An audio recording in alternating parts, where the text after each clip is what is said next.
योगी ने loud speaker बंद किया, अब अमित शाह इससे भी कुछ बड़ा करेंगे। मोदी सरकार वो करने वाली है जिसके बाद देश में तूफान आ जाएगा।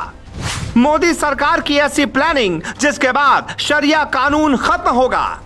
जब पूरा भारत हनुमान चालीसा और अजान पर अटका है, तब सरकार एक ऐसी प्लानिंग पर काम कर रही है जिसके बाद सियासी सुनामी आना तय है। एक बार फिर देश में बड़े आंदोलन होंगे और उसके बाद हमेशा के लिए देश के कई नेताओं की दुकान बीजेपी बंद कर देगी।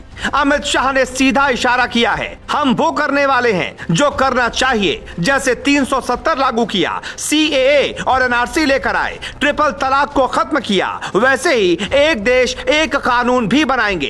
ये एक देश एक कानून क्या है जो भारत का राजनीतिक नक्शा बदल देगा, हिंदू मुस्लिम की लड़ाई हमेशा के लिए खत्म कर देगा। कुछ कानून देश में उसी दिन लागू होने चाहिए थे जिस दिन आजादी मिली थी, लेकिन कांग्रेस की सरकार ने धर्म के आधार पर वोट लेने की रणनीति तैयार की।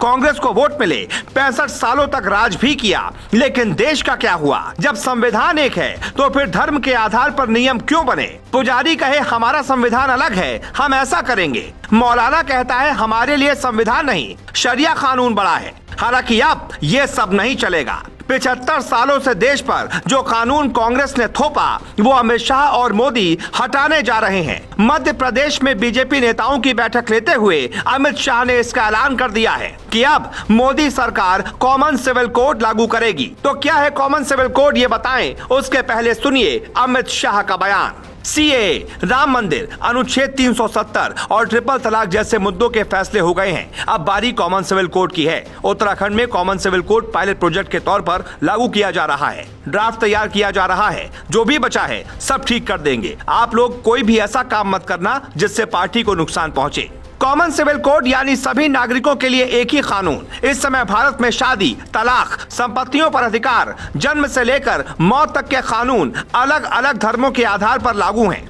देश को आजादी मिली तो उस वक्त पंडित नेहरू PM बने। उनकी सरकार ने हिंदुओं के लिए अलग, मुसलमानों के लिए अलग कानून बनाए। या आप कह सकते हैं कि हिंदुओं के लिए कई कानून बने, लेकिन मुसलमानों को शरीयत के आधार पर पूरी आजादी दे दी गई। संविधान एक लागू किया गया, लेकिन कानून में अधिकारों का बंटवारा कर दिया गया। जैसे हिंदू मैरिज एक्ट तो बना, लेकिन मुस्लिम मैरिज एक्ट पर कांग्रेस की सरकार ने कभी कुछ नहीं सोचा। 3 तलाक पर सुप्रीम कोर्ट का फैसला बदलकर कांग्रेस ने नया कानून बना दिया, लेकिन अब ऐसा नहीं होने वाला, क्योंकि कॉमन सिविल कोड लागू होते ही हर नियम संविधान के मुताबिक हर धर्म पर लागू होगा। जैसे आप मुस्लिम हैं, आप कहते हैं कि हमारा शरीयत कानून कहता है कि तलाक के बाद दूसरी शादी तभी होगी जब हलाला की प्रक्रिया होगी। हलाला एक ऐसी प्रथा है जो हम आपको यहाँ नहीं बता सकते, लेकिन कॉमन सिविल कोड लागू होने के बाद मुस्लिम को तलाक वैसे ही लेना होगा जैसे भारतीय कानून कहता है। संविधान तय करेगा कहाँ आपको टोपी पहननी है, कहाँ आपको टीका लगाना है। जैसे नवरात्रि में आपको क्या आरती के लिए छुट्टी मिलती है, लेकिन मुस्लिम नमाज के लिए छुट्टी अपना अधिकार मानते हैं, क्योंकि उनके शरीयत कानून में ऐसा कहा गया होगा।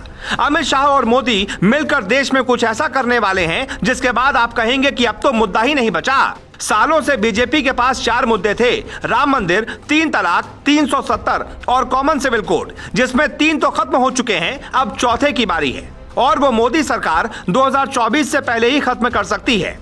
अब आपके मन में सवाल होगा कि यह काम मोदी सरकार क्यों करना चाहती है, इसके पहले किसी ने क्यों नहीं किया। दरअसल भारत में धर्म के आधार पर वोट बैंक का पिटारा भरा जाता रहा है। कोई भी धर्म जब कोई गलत कानून बनाता है तो रोकने के बजाय उसे हवा दी जाती है। 3 तलाक के साथ एकदम ऐसा ही था।